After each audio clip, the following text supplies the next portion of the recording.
Hello, working people of Southwest Washington.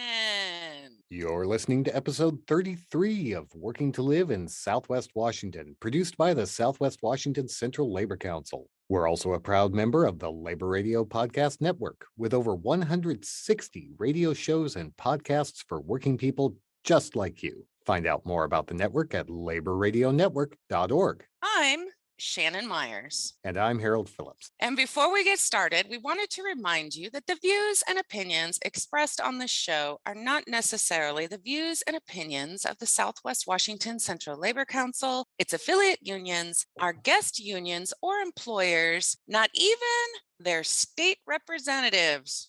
Nobody but themselves. Their state representatives, not their federal representatives, their state representatives. Yes, sir. Well, that's a good distinction and kind of on message here. But before we get to that, Shannon, happy anniversary. What are you talking about? My anniversary is in June. Not your wedding anniversary. I'm talking about our anniversary. Though, funny story, folks, our wedding anniversaries are actually on the same day. But don't get the wrong idea. We're married to different people. So it is our anniversary of our podcast, Harold. Aw, you remembered. That's right. Yes. Aw.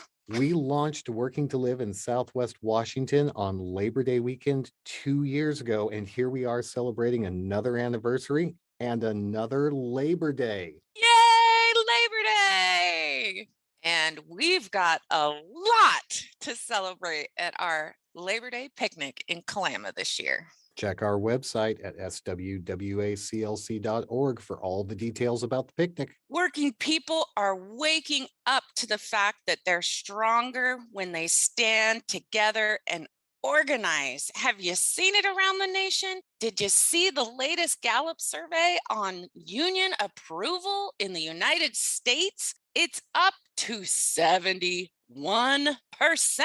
That's the highest it's been since 1965. You know, I think part of that jump in unions' approval ratings has to do with all the victories we've been seeing lately at Starbucks, Amazon, Trader Joe's, and the victories that are coming out of the strikes that we're seeing too. Union members are really stepping up and showing other working folks that they can join together and win. And you know what else union members are doing, Harold? They're stepping up in other ways. More and more of them are actually running for office to represent us, especially in this election cycle in Southwest Washington. Yeah, don't we have like 5 union members running for office here in Southwest Washington? Heck yeah, a lot of union members are trying to make a difference in their community. We have 6 rep positions in the Clark County area and 5 are union members running for those offices. That's a pretty big step up. I mean, it's one thing to want to make a difference in your community. It's another thing to want to run for state office and go to Olympia.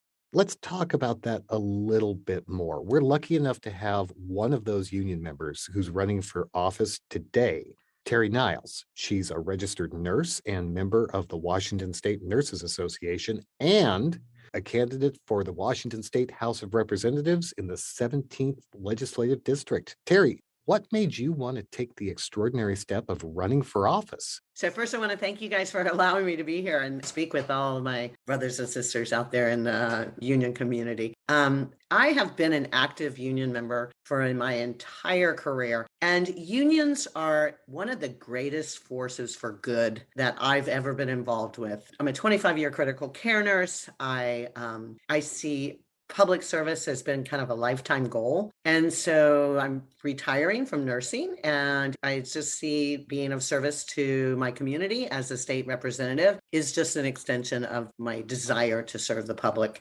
particularly after the pandemic. It really came down to working folks are being left behind. There's so much that needs to be done. We need representatives that are going to be a voice for them in Olympia to strengthen workers' rights and our collective bargaining rights and make sure that we really address the issues that affect our communities. Well, I absolutely understand that drive for service. I mean, you are a nurse after all, and serving people is one of those things that people in the healthcare professions do. But why is it do you think that being a union member makes a difference in a candidate? What is it about union membership that really sets those people apart? Well, like I said, I think that union members have seen what unions can do as a force for good. And they can also see what it means to come together as a collective voice and speak for things that really make a difference in our lives. And I think that that's something that's missing. I know when I go to my union meetings,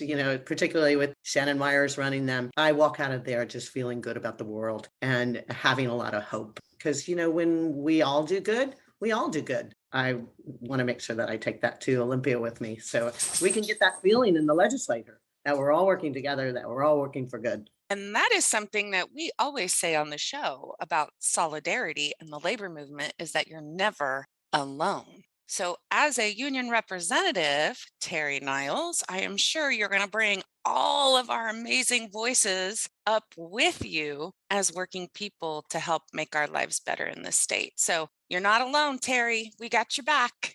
Thank you. So you mentioned bringing that feeling of solidarity with you up to Olympia. Do you think that's going to change anything in the way that the state house runs? I have hope for that. One thing that UNIS has always been a voice for is underserved people. Example, I just spent some time with people that are being forced out of their homes. These are people that live in, manufactured home parks, mobile home parks that are being bought out and forced out of their homes. These are working people that are choosing to live in the most affordable means that we have. And when we're addressing affordable housing, we need to protect the affordable housing that we have. These are people that are making smart decisions for themselves and for their families. And now they're being kind of thrown under a bus. So these are the kind of people that I want to be a voice for. I listened to their stories for an hour or so, and it was heartbreaking. That's what I want to be as a representative. I want to bring, working people's stories to the table. These people are being thrown out? We have large corporations that are buying mobile home parks. I spoke to a woman that had bought her place only 2 months before they just suddenly said, oh, this mobile home park has been sold. And she's like, I can't sell it. I can't move it. What do? I just spent $200,000. It's heartbreaking. And it's elderly people, on fixed incomes that have decided like, oh, I'm going to live in these mobile home parks that are nice and a way to have a sense of ownership and still be able to afford to live. It's also not only the elderly, it's single parents that are buying manufactured homes or mobile homes just to give their children a sense of stability and a place to live. So there's large groups that are buying them and they're either raising their rents 10 times what they can afford on a fixed income or selling property. It was a dire situation, as you can imagine, me as a union member. And as a nurse, I was listening to it and it was just heartbreaking. These are the kind of people I want to stand up for. There's many other issues that affect affordable housing, but the one thing that we need to do is protect the affordable housing that we do have. I'm really glad, Terry, that you brought up affordable housing. When we talk to labor councils all around the state, we are all facing this houseless problem. You go to Spokane, it's there. You go to Tri-Cities, it's there. You go to Bellingham, it's there. You're not making the situation better by kicking people out of their affordable homes. Right now, I have my daughter and her family living in a 2-bedroom, 1-bath house in downtown Vancouver, and they're paying $2,000 a month for rent. They're not even buying. So to have these people who are living in affordable homes, manufactured homes, to then say, you got to go, they're going to end up on the street with all of our other houseless community members. Exactly. There are other predatory things that are happening with these people that are buying these mobile home parks. There's a lot to address legislatively around this. There was a couple pieces of legislation that they tried to get through in our last legislative session, and they were thrown under the bus by our current representatives, at least in the 17th and 18th. I'm open to listening to any kind of solutions that anybody has, but what I'm not open to is watching these people just continue to be thrown under the bus and end up, houseless. I mean, some of them are in their 80s, and where are they going to go?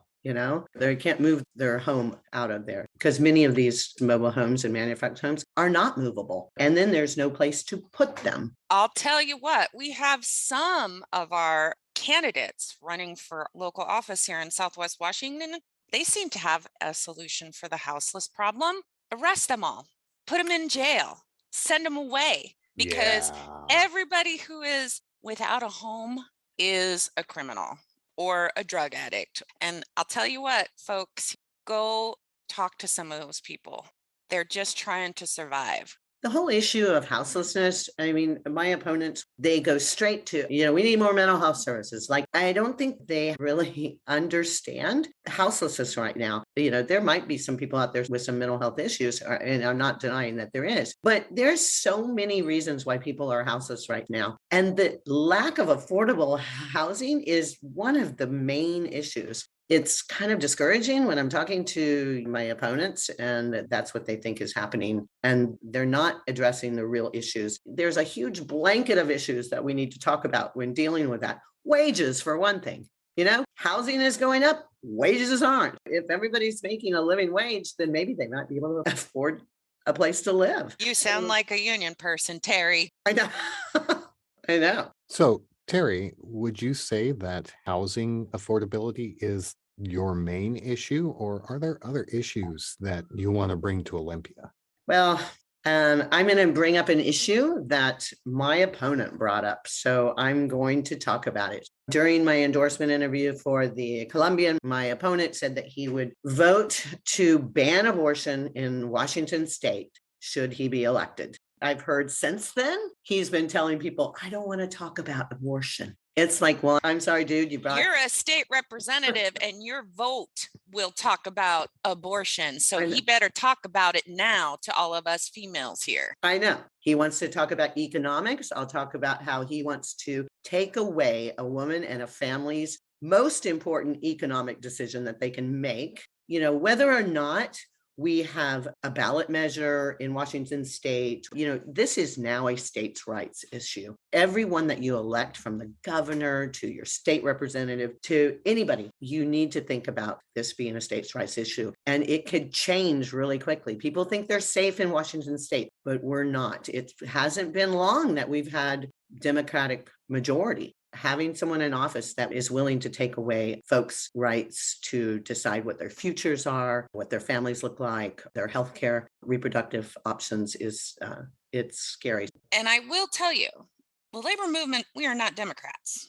We are not Republicans. We are union members. How the labor movement looks at it, it's a healthcare issue. It's a pocketbook issue. It's a life choice issue. I'm talking to my doctor, and I am deciding what I do with my life. That is why the labor movement is involved with this topic. It is very, very contentious with some of our members. There are people in our ranks who feel that abortion is wrong. But the unions are all about economic justice. We are all about living wages and having a good job. And part of that is healthcare and being able to make our choices on what we're doing with our life. So thank you for bringing it up in that way, Terry Niles. Thank you for putting that so well. People that are all for limited government, they're all for privacy, but then the hypocrisy of saying that they want to make that decision for us, those economic decisions, those are life-changing decisions. And those are privacy decisions. The state shouldn't be involved with it. And I agree wholeheartedly that it is an issue about people's personal beliefs. My opponent said it was based on his Roman Catholic religion, is what he said, which I support everybody's personal religious beliefs, but that shouldn't be involved in policy making. I've had many people, constituents, reach out to me after they heard that statement. Many Republicans reach out to me saying that, this is not the direction that we want to go. What people do tend to forget is that when you sit there and say that my religion doesn't accept it, well, you know what? Your religion is not the only one. And that's something that we're all about in labor as well, aren't we? Defending everybody's right to practice their own religion or not to practice religion. The important thing is that everybody is treated equally. The labor community, we have respect for everyone. I can walk into the labor meeting and I know there's people that don't agree with everything I have to agree with, but we still sit there as brothers and sisters and we still work together and support each other for our personal beliefs, our personal privacy, our personal freedoms, and our personal liberties. Well, Terry, how can people get a hold of you if they do want to talk to you about these issues or any other issues? My website is voteterryniles.com, or you can email me at niles17ld@gmail.com. Thank you, Terry Niles. Now stick with us, working people. We'll be right back. So proud to stand together for work and family. The heart and soul that's made this a better place to be. It's the union tradition, raising the human condition. A voice that speaks for you and me. Stand with us, say union yes, union yes. Stand with us, say union yes. We're only as strong as the people who belong. Their hopes, their dreams, their success. America works best when we say union yes. America works best when we say union yes. Thanks for sticking with us, working people. And thanks to the George Meany Labor Archive at the University of Maryland for providing that little blast from the past. That was a little audio from the 1988 Union Yes campaign. Thanks so much to the Meany Archive and the Labor Radio Podcast Network for providing it to us. Joe Keir is also running for the State House of Representatives, also in the 17th Legislative District, and he's also a union member. Thanks so much for joining us, Joe.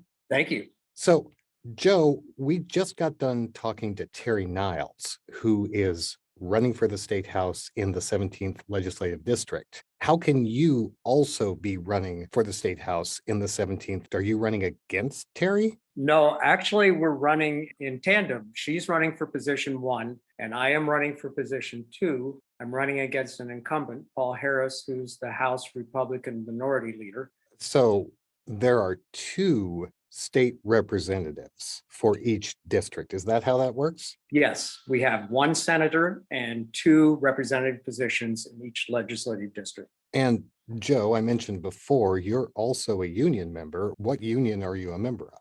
I'm a machinist. I was a worker at the Daimler truck plant in Portland. And in 2005, I was elected by the membership of District W24 to be a union representative. And that was a membership elected position.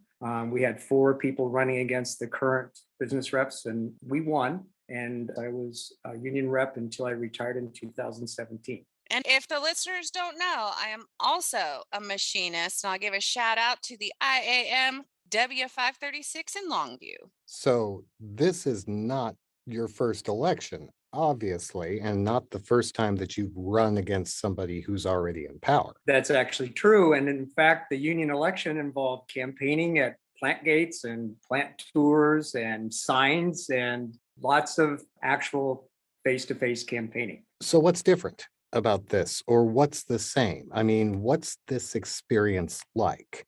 A lot of union members, they like to get involved in their community. They like to make change, but you've taken sort of an extraordinary step here in actually running for the state legislature. What's that been like? In a union election, we're all brothers and sisters, and we just have different perspectives of how to be more effective. In this election, I'm running against someone who actually supports and promotes and is in receipt of lots of funds from big money and big money interests and some of the biggest companies and concerns in the state. So we're running a campaign for working folks to put the focus on working families, and he's running a campaign to keep things as they are. I'm glad that you brought that up, that you're running for working families, Joe. As a union member yourself, how do you feel that plays a role in your campaign, in working for working families? I'm really focused on bringing perspective to the legislature. That is, we're always going to do what's in the interest of working families, promoting good paying union jobs, promoting small business, promoting local industry, things that are going to help people make it in this society. Right now, we have a lot stacked against us. And that's the approach we take in union negotiations. We come together, we try to figure out what our common interests are and how we can move forward. I want to do that in our legislative district. I think the people of our district and Southwest Washington can figure out how to solve our problems, but we don't need to listen to the big money folks about what the solutions are. We know the solutions from our own experience. Joe, you mentioned small business, but you're on the side of organized labor. How do those two things work together? Because you hear a lot of small businesses concerned that their workers might unionize. That's a good point. And some small businesses actually are not opposed, and some actually favor their workers being unionized. The folks running small business usually have the ability to listen to their workers, and they depend on them, and they're trying to keep their workers in the business, where the larger concerns are removed from the workforce and start getting into just looking at the profit situation. With small business, usually the first, second generation owners are really involved with their workforce. But when they start getting into the third generation or more, typically what happens is the investment in the workforce is not priority, and it's all about the profit motive. And that's when we really do need unions in those situations. But yes, I believe we should unionize all workplaces. Small businesses would actually benefit from unionization because that's how you get good health care, you get opportunities for retirement, and you get people who will stick around and not leave. You know, I love that Joe is bringing up business and labor together, because if business doesn't have labor to run their business, they don't have a business. And if there's no businesses around, we have nowhere to work. So why don't we work together? And who is better to figure that out than a retired union rep who'd been fighting with working families and trying to build relationships between business and labor for years? I really think that having the experience of union negotiations and bringing people to the table and trying to find common interests and where our interests actually align, if they're not exactly in common, we do have an alignment of interests, which is making the concern work for everyone and having a voice for workers. Because, you know, who are the people who know most about getting things done? The workers on the floor of the factory or in the actual production or on the front lines of the sales force, et cetera.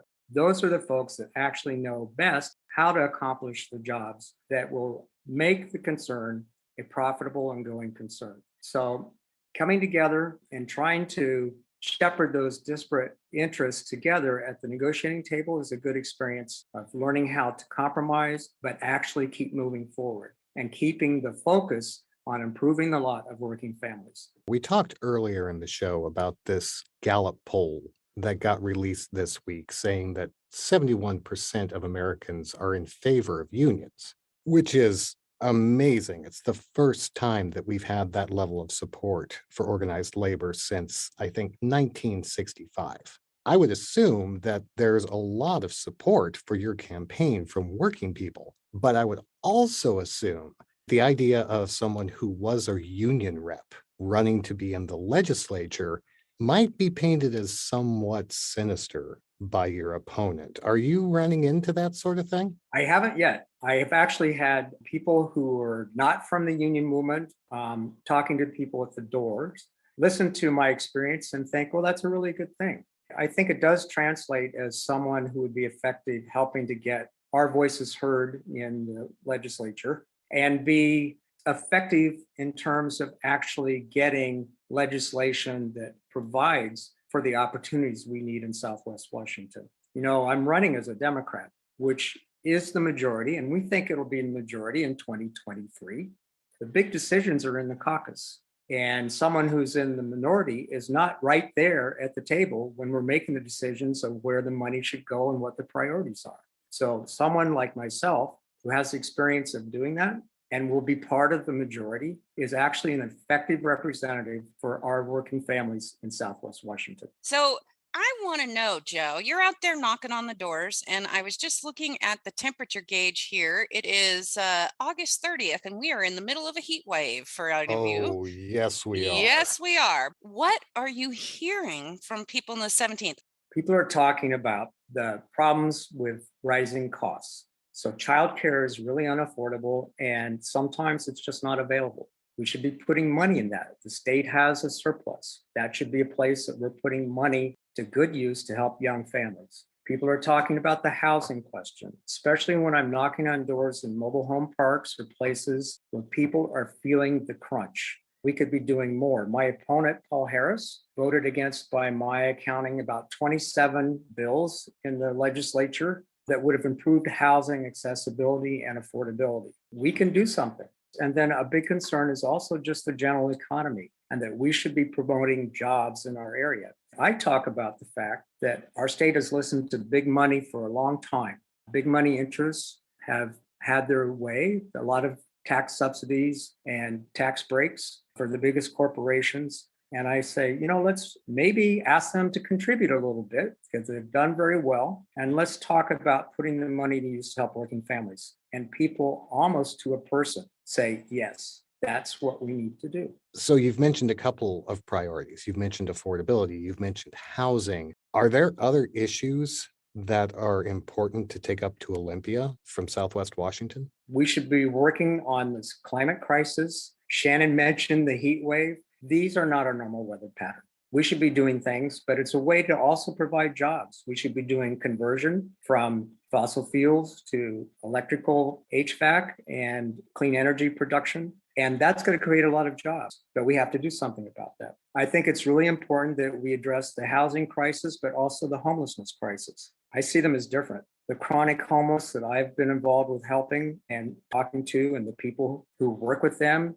agree that there's a lot of folks that are out there in a chronic homeless situation because they have drug problems and mental health problems, almost always stemming from childhood trauma. So we need to get dual diagnosis rehab facilities in our area that will help people make the step to get into a situation where they can transition to permanent housing. And that is something that takes some money. But if we do that, we're going to have a lot of savings in terms of people going in and out of rehab, in and out of the ER and hospital stays, in and out of jail and incarceration. We're spending a lot of money treating the symptoms when we should be treating the actual causes. I think another issue that really needs addressed is public safety. Everyone doesn't feel safe in our community. We have people from minority communities who don't feel safe. We don't have safety in our schools because we have a lot of problems with gun violence. And I think our solution is another case where we need to spend the extra funds that we have available to develop community policing, put more people into law enforcement, but do it in a way that is making everyone feel safe. And that includes equitable law enforcement, more training, and doing something like the CAHOOTS program in Eugene, where we have an example of sending out mental health professionals from 911 calls to someone who's in crisis and not sending law enforcement. Those programs really work, but it takes putting the extra funds that we have in the State House to work to solve our problems now and save money in the future. Joe, how do people find out more about your campaign? The best way is going to my website, which is www.joekear.com, JOEKEAR.com.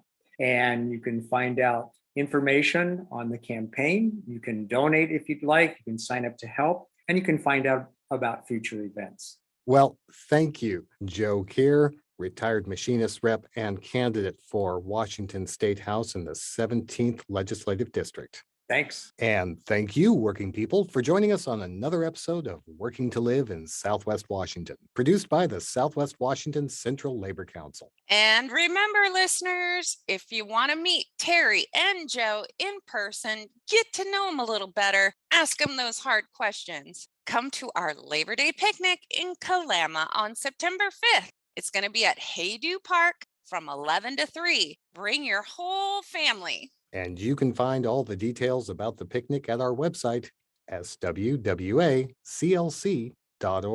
You know, Labor Day is about celebrating working people and reminding each other that they're important to our society. Without working people, none of the work that we depend on in our daily lives even gets done. And we depend on a lot of work that sometimes we even take for granted. Every job is important, and everyone doing that job is also important and deserves respect. And protecting the people doing this job is incredibly important. Whether we're talking about nurses, machinists, our garbage and recycling people, or our podcast hosts. And that's why those workers have unions. And that's why this podcast, of course, was recorded under a SAG-AFTRA collective bargaining agreement. It doesn't matter what job you do. If you work for someone else and you work for a paycheck, you deserve to be protected in your workplace. And the best way to get that protection? A union contract. Remember, working people, this is your show. We want to know what you want to hear on it.